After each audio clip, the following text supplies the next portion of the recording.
Hi, friends. If you've just now found my page or if someone shared this with you, I want to let you know a little bit about me. My name is Anna Golladay, and I am a faith leader and a small business owner that's running for Congress in Tennessee's 3rd District. I call this series But on Sunday, where I share some thoughts on scripture that is a part of the lectionary and in many ways might correlate with some of the things that I see happening in our communities. I want you to know one main thing about this video, though. I am going to talk about Jesus because that is the faith tradition that is part of my life. But I truly and completely believe that our communal capacity for love, empathy, and kindness transcends my faith tradition and extends to yours. It also extends to you even if you aren't someone who identifies with a faith tradition in any way. And because of that, as you watch, find yourself in the story. Think of the characters as living and breathing examples of people you might know. Because all week long, we fight for one another. But on Sunday, we also remember. Friends, as we gather in this fragile moment in our shared history, let us turn to the Gospel of John, the chapter number 4 and verses 5 through 42. This passage tells the story of Jesus meeting a Samaritan woman at the well. Now, that may seem like a simple conversation, but in truth, it's one of the most surprising encounters in the entire New Testament. It's a moment where boundaries break open, boundaries of culture and religion, gender, and belonging. And the story takes place in Samaria, at a place called Jacob's Well. This was an ancient well that was tied to Israel's history, and it was connected to the deep patriarch Jacob and the deep memory of God's covenant with the people. Now, wells in the ancient world were more than just places to get water. They were places where communities gathered, where travelers met locals, where marriages were arranged. They were places where stories were exchanged. And so they were a place of connection. People met at the well to visit with one another. But on this particular day, the well becomes something even more unexpected. Jesus is traveling from Judea to Galilee, as the gospel says, and he had to pass through Samaria. Now that line matters because many Jews in Jesus's time actually went out of their way to avoid Samaria because of really deep historical tensions. The conflict between Jews and Samaritans had been brewing for centuries, and it was rooted in questions about ancestry, worship, about whose temple was legitimate and whose temple was not. And by the 1st century, the divide was not only theological, it was social, and it was ethnic. Jews and Samaritans often avoided each other completely. And yet Jesus walks directly into that tension. So Jesus arrives at the well around noon, and it is the hottest part of the day. And there he meets a Samaritan woman who has come to draw water. Now, this timing matters. In most ancient villages, women came to the well early in the morning or later in the evening when the sun was cooler. Because at the height of the day, when the sun was directly overhead, this place, this well, was scorching hot. And folks came together in groups in the morning and in the evening, sharing news and companionship. But this woman comes alone, and she comes in the middle of the day. And many scholars will tell you that this detail suggests that she may have been socially isolated or judged by her community. Now, we are not told her name, but we are told something about her life. Because in the scripture, Jesus says she has had 5 husbands, and the man she is now with is not her husband. Jesus actually shares with her that he knows this about her. And for centuries, people have assumed that this meant that she was immoral. But as we might be wise to remember about the ancient world, women rarely had control over their marriage or their divorce. A woman could be widowed, she could be abandoned, she could be divorced repeatedly through circumstances that weren't of her own control. And as such, her story likely reflects issues of hardship and loss and survival more than it reflects an issue of scandal. What we know for certain is that this life that she lives is one of great complexity. And her life doesn't fit into a neat little societal box. It doesn't meet with expectations that we would normally assume. And yet Jesus chooses to speak with her. That alone is remarkable, because Jewish men typically did not speak publicly with women they did not know. Rabbis especially avoided such conversations. And add to that the fact that she is a Samaritan. The social barriers of this, being Jewish, being a rabbi, this woman being someone that Jesus didn't know, these social barriers have multiplied. And yet Jesus does something extraordinary. He asks her for a drink. And in that moment, he crosses three boundaries at once. He crosses a religious boundary, he crosses a cultural boundary, and he crosses a gender boundary.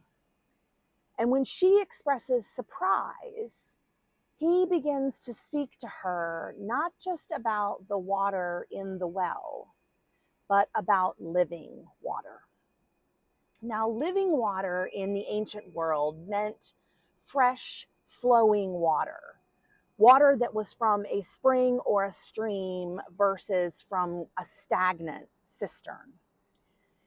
But Jesus uses this phrase as a spiritual metaphor, and he speaks of a deeper kind of life, a renewing presence of God that satisfies the deepest thirst of the human heart.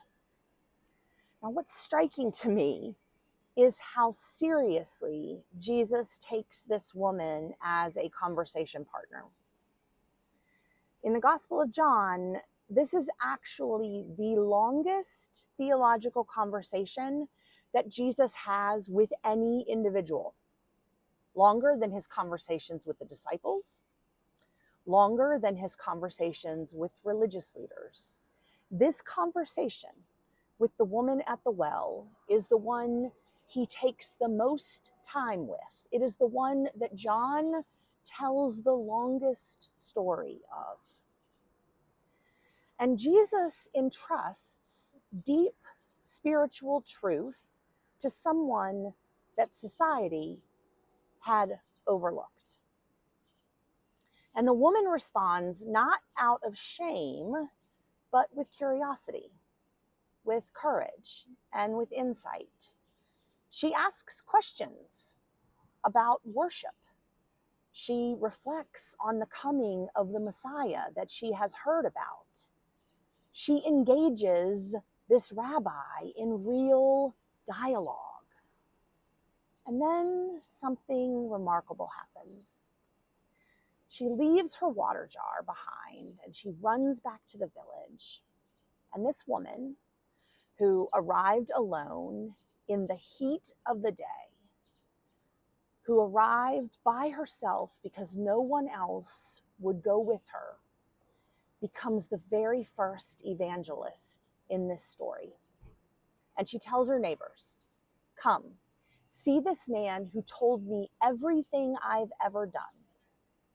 And the gospel says that many Samaritans came to believe because of what she said to them, because of her testimony about Jesus. The one who seemed most marginalized, most shut out, becomes the bridge that brings her entire community of Samaritans to Jesus. And so this ancient story speaks powerfully, I think, to our own time, to the time that we're living in now. The well in this story is a place where strangers meet. It is a place where assumptions are challenged and where dignity is restored. It's a place where someone who felt invisible is then seen, where someone who is unseen becomes visible. And if we listen carefully, we might recognize our own world reflected right here in this story. Jesus himself knew what it was like to live on the margins of power. He was born under Roman occupation. His family fled violence when he was a child, and Jesus himself became a refugee in Egypt. He grew up in a small, overlooked town called Nazareth. Jesus understood displacement. Jesus understood what it meant to be seen as an outsider. And so, at the well, he doesn't ask the Samaritan woman whether she belongs. He begins with a simple act of vulnerability and says to her, "Give me a drink." He opens the possibility of relationship. He opens with the possibility of community. And quite frankly, I think that moment challenges us today. In a world that often builds walls between people, builds walls between nations and cultures and communities, Jesus models something radically different. He meets people where they are. He listens to them as they are. He honors their humanity, and he offers love and kindness rather than suspicion.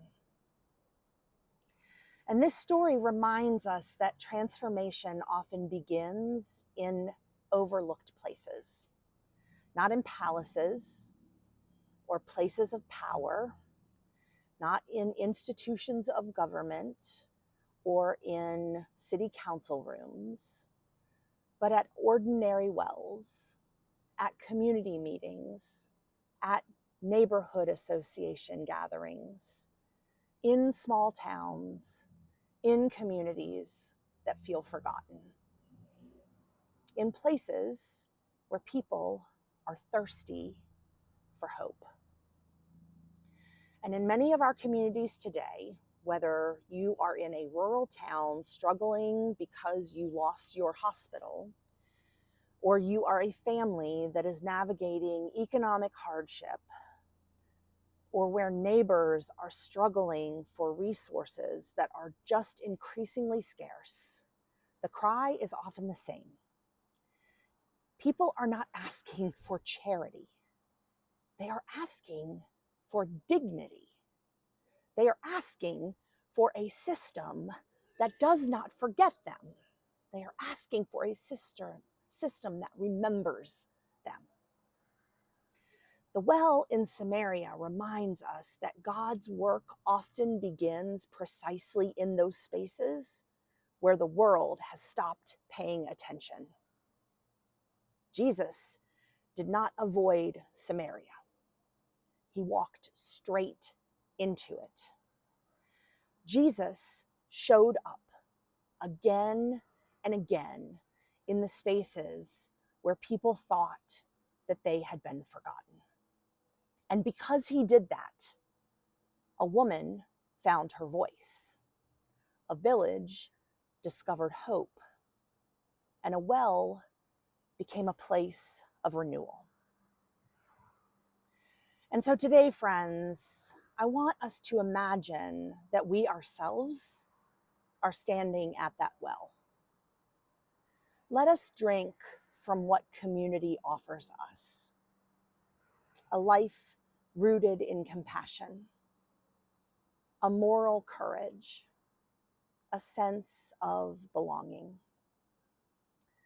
Let us be people who cross boundaries rather than reinforce them. Let us listen to the voices that have been overlooked. And like that Samaritan woman, let us carry the good news back into our communities, into our neighborhoods, into our suburbs, that no one person is invisible, that no story is above redemption, and that the well of grace and the well of hope and the well of courage is actually deeper than we could have ever imagined.